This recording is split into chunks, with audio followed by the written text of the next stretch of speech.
un large sourire avant une poignée de main amicale. Pour cette visite éclair au Royaume-Uni, Joe Biden a un objectif affiché, renforcer encore les relations avec son allié.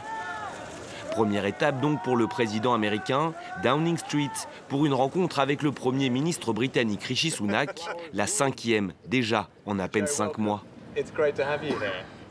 Au menu de leur discussion, la guerre en Ukraine, alors que Washington vient de décider de livrer à Kiev des armes à sous-munitions.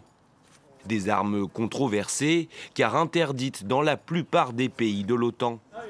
À Londres, l'embarras était palpable dès dimanche. Le Royaume-Uni est signataire d'une convention qui interdit la production ou l'utilisation d'armes à sous-munitions et décourage leur utilisation. Joe Biden se rendra ensuite au château de Windsor pour prendre le thé avec Charles III, leur tout premier entretien depuis le couronnement du monarque en mai dernier. Les deux chefs d'État parleront notamment changement climatique, un sujet sur lequel le roi s'est engagé depuis longtemps.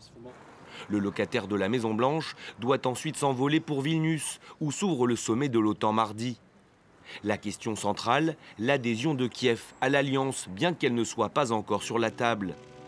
Dans ce dossier, Kiev veut une garantie, celle d'y entrer, une fois que la guerre avec la Russie sera terminée.